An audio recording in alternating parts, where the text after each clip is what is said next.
Hello viewers, welcome. आप सभी का स्वागत है आपके अपने channel you me and English के अंदर, जिसका मोटिव है इंग्लिश लिटरेचर और इंग्लिश लैंग्वेज को आप तक, आपकी अपनी भाषा में आप तक पहुंचाना, ताकि आप हर पोएम को बेहतर से समझकर अपने एग्जाम्स के अंदर बेस्ट रिजल्ट्स पा सकें। हमारी जो नेक्स्ट पोएम है जिसे हम आज अपने इस वीडियो में एक्सप्लेन करने वाले हैं, वो है विलियम शेक्सपियर की वेन टू द सेशंस।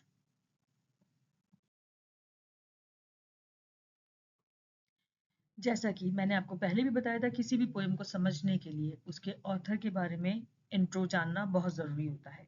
यहाँ पे हमारे पोएट है विलियम शेक्सपियर। अब हम इनके ऑथर, इनकी डिटेल्स की बात करते हैं। विलियम शेक्सपियर का जन्म और इनका baptism Stratford upon Avon के अंदर 1564 के अंदर हुआ था, और इनकी मृत्यु अप्रैल 23 1616 के अंदर हुई थी। William Shakespeare Elizabethan and Jacobian era से बिलोंग करते हैं। इनके टाइम पर इंग्लैंड के अंदर इंग्लिश रेनेसा मूवमेंट चल रहा था। विलियम शेक्सपियर के फादर का नाम जॉन शेक्सपियर एंड मदर का नाम मैरी अर्डन था। इनकी शादी एनी हाथवे से, जो कि इनसे उम्र में 8 साल बड़ी थी, एट द एज ऑफ 18 में हो गई थी। इनके 3 बच्चे थे, जिसमें elder is Susanna, Hamnet and Judith थे।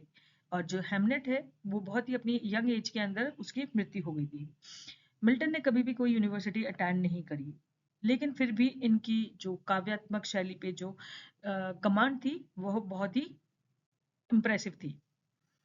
इनको बार्ड ऑफ एवन के नाम से भी बुलाया जाता है, जो इनका इंग्लैंड के अंदर एज अ नेशनल पोएट इनके हाई स्टेटस को दर्शाता है।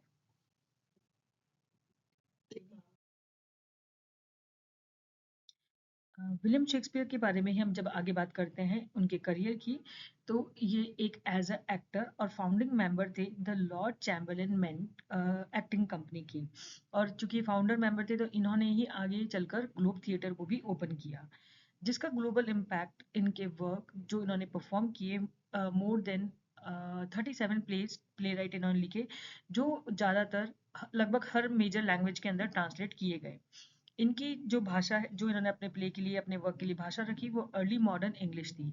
जो जैनरास इन्होंने यूज़ किए प्ले के अंदर, इन्होंने history, historical, comedy, tragedy, romantic play लिखे, poetry, sonnet, narrative poem, epithetic poems लिखी।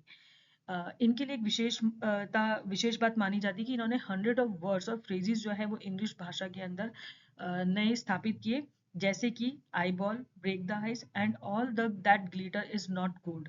ये सारी फ्रेजेस इनके द्वारा दी गई है। क्योंकि विलियम शेक्सपियर इंग्लिश ब्रिटेन के एक बहुत ही फेमस राइटर और पोएट हैं, तो इन्हीं के बारे में हमें कुछ और जानकारी भी लेते हैं। जैसे कि इन्होंने 37 प्लेज लिखे हैं, जिसके अंदर ट्रेजेडीज, कॉमेडीज, हिस्टोरिकल प्ले लिखे हैं। इन्होंने 154 सोनेट्स लिखे हैं और कुछ लॉन्ग नैरेटिव पोएम्स भी लिखी है। इनके वर्क्स की जो इनकी थीम रही है, universal themes of love, loss, ambition and power है। इन्होंने एक ग्लोब थिएटर जो इन्होंने खुद ने फाउंड किया था, स्थापित किया था, उसको इन्होंने रीबिल्ड किया after a fire, remains a cultural icon. Resting place, Church of the Holy Trinity Stratford upon, इनका जो क्रिमिटेशन हुआ था वो Church of the Holy Trinity Stratford upon Avon में हुआ था।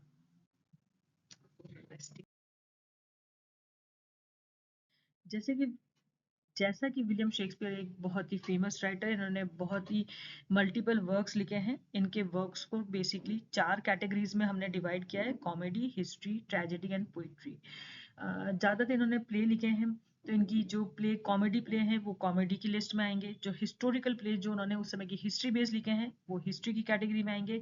जो इन्होंने ट्रेजेडिकल प्ले लिखे हैं जो बहुत फेमस भी हुए हैं, जिनमें से कुछ नाम मैं पढ़ देती हूँ, जैसे Romeo and Juliet, King Lear, Julius Caesar, Macbeth, Othello, Hamlet, Antony and Cleopatra. ये इनके फेमस ट्रेजेडी प्ले हैं। पोइट्री कलेक्शन जिसके अंदर इनके सोनेट्स हैं और इनकी लॉन्ग नैरेटिव पोएम्स हैं, जो आप स्क्रीन पे देख सकते हैं।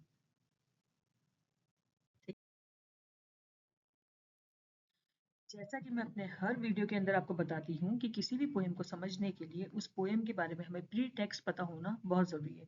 जैसे कि वो पोएम कहाँ से ली गई है, किस कलेक्शन से ली गई है, या पोएट का उसके पीछे इंटेंट क्या था, एक्सेट्रा। इस पोएम को सोनेट 30 के नाम से भी जाना जाता है। ये पोएम सबसे पहले 1609 के अंदर पब्लिश हुई थी as a part of a sequence of 154 sonnets, जिसमें इसका नाम था सोनेट 30, जो कि अर्ली 1590s के अंदर लिखी गई थी। ये जो पोएम है ये पार्ट है फेयर यूथ सीक्वेंस, जो कि विलियम शेक्सपियर ने 154 सोनेट जो लिखे उसके अंदर स्टार्टिंग के 1 to 126 सोनेट को इसने नाम दिया fair youth sequence, and 127 to 154 sonnets को उसने डार्क लेडी के नाम से डेडिकेट किए हैं किसी लेडी को। ये पोएम इसने फेयर ये सीक्वेंस के अंडर में लिखी, जो कि एक ट्रिब्यूट के तौर पे उसने अपने किसी फ्रेंड के लिए लिखी है, जो ये बताता है कि उसने जो एक इस्टेब्लिश करता है डीप बॉन्ड उसके दोस्त के साथ। ये पोएम हमें ये समझाती है कि पोएट ने किस तरीके से स्ट्रगल किया, और पोएल को जो पोएम किस तरीके से स्ट्रगल्स किया अपने पर्सनल रिग्रेट्स के संग, और किस तरीके से उसने अपने डियर फ्रेंड्स के जो थॉट्स थे उसने उसको हेल्प किया वापस से रिकवर करने के लिए और फिर से हेल्दी होने के लिए। इस पोएम का जो सेंट्रल मैसेज है वो सॉरो के अलावा चेरिश मेमोरीज है, फ्रेंडशिप है, ऑफर सोलेस है। इस पोएम के अंदर जो इसने स्ट्रक्चर और जो लैंग्वेज यूज करी है वो इसने शेक्सपियरन सोनेट के अंदर लिखी है। जो शेक्सपियरन सोनेट होता है, प्लीज व्यूअर्स, आपको हमारी प्लेलिस्ट के अंदर अलग से मिल जाएगा। सोनेट के अंदर ये एक 14 लाइन की आयम्बिक पेंटामीटर पोएम है, जिसके अंदर इसकी rhyming scheme A B C D E F G है। इसके अंदर इसने इसी तरह की और भी लिटरेरी डिवाइसेस जैसे कि एलिट्रेशन यूज करी है, ताकि वो अपनी पोएम की रिदम और इमोशन को इनहेंस कर सके। इसने अपनी थीम्स के अंदर इसकी थीम्स है जो यूज करी है वो है disappointment, failure, love, recovery and relationship.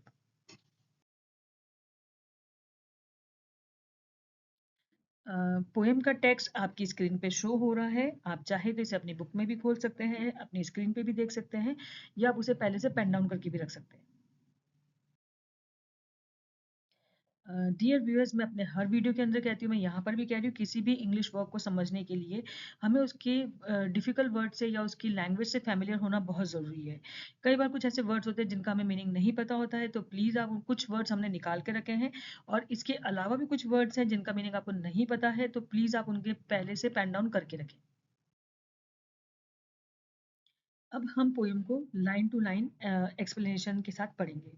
First four lines. Went to the sessions of sweet silent thought, I sum up remembrance of things past. I sigh the lake of many a thing I sought, and with old woes new veil my dear time's face. First of all हम इसकी first line में देखेंगे sweet silent thought के अंदर poet ने alliteration literary term को use किया है।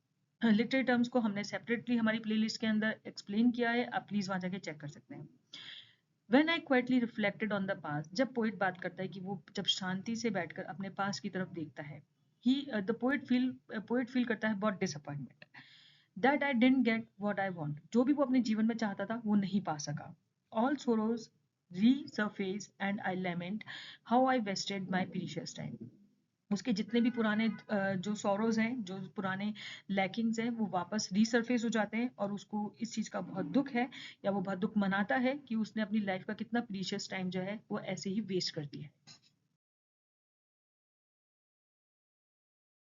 Now in next four lines, then can I drown an eye unused to flow, the precious friends hid in death's dateless night, and weep afresh love's long since cancelled woe, and mourn the expense of many a vanished sight. इन चार लाइनों के अंदर poet हमें ये कहता है कि then I can weep bitterly for those dear friends who are no longer in this world.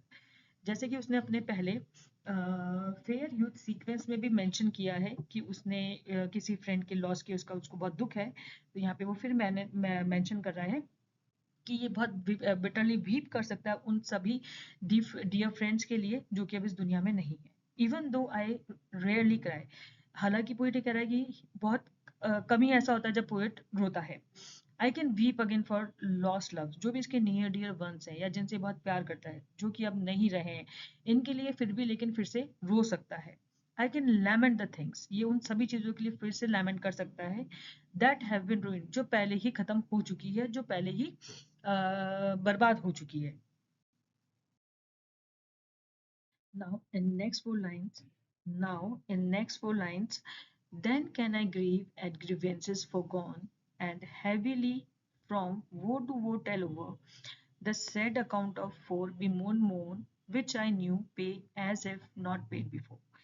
अब इन चार लाइनों के अंदर पोएट हमें ये बताता है, then I get angry about past tribulations, जो भी इसकी लाइफ के अंदर, जैसे हमने स्टार्टिंग के पैरा में पढ़ा था कि पोएट अकेले में बैठ के अपने साइलेंटली अपने स्वीट थॉट्स को मेमोराइज कर रहा है, रीमेमोराइज कर रहा है, तो जो पास्ट में इसने ह्यूमिलेशंस फेस किया, अब इसको उन सब पर फिर से गुस्सा आ रहा है, and complaint about one bad thing after another, और ये एक के बाद दूसरी, दूसरी के बाद तीसरी, हर उस बुरी चीज के लिए कंप्लेन कर रहा है जो इसके पास्ट में हुई है, and the sad story of things I have already complain about, और जो इसकी लाइफ की सैड स्टोरीज जिसकी वो ऑलरेडी पास में कंप्लेन कर चुका है, उनकी फिर से कंप्लेन कर रहा है, and which still feel as just as painful as they did before, और ये सारी चीज़ें जो इसके पास में ह्यूमिलेशंस हुए हैं, जो इसके पास में लैकिंग्स हैं, जो इसके पास की सैडनेस है, वो सारी चीज़ें इसको आज भी वैसी ही पेनफुल लग रही है जैसे कि वो पास में लगी थी।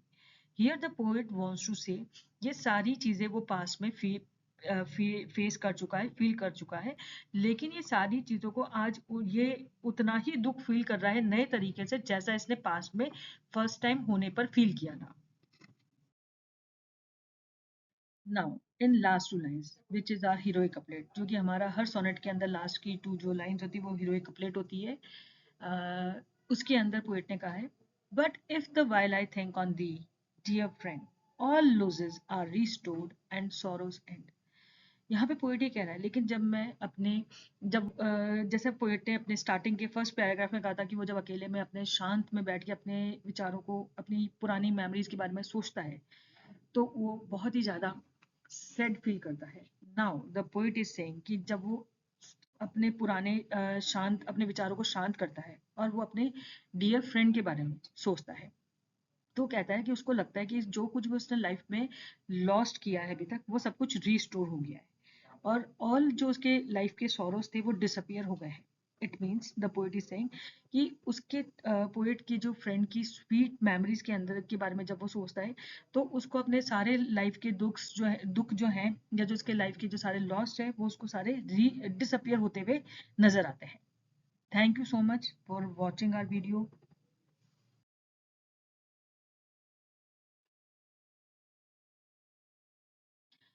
Thank you so much for watching our channel You, Me and English. Please follow us for more such videos. अगर आपको हमारे वीडियोज़ पसंद आ रहे हैं, आप और वीडियोज़ देखना चाहते हैं, तो प्लीज़ लाइक करें, कमेंट करें, सब्सक्राइब करें एंड शेयर करें। और आपके जो कमेंट्स हैं, आपके जो सजेशंस हैं, वो बहुत ही वैल्यूबल है, बहुत इंपॉर्टेंट है हमारे लिए। आप कुछ भी सजेशंस देना चाहते हैं तो प्लीज़ उसे कमेंट बॉक्स में मेंशन करें। Good day viewers.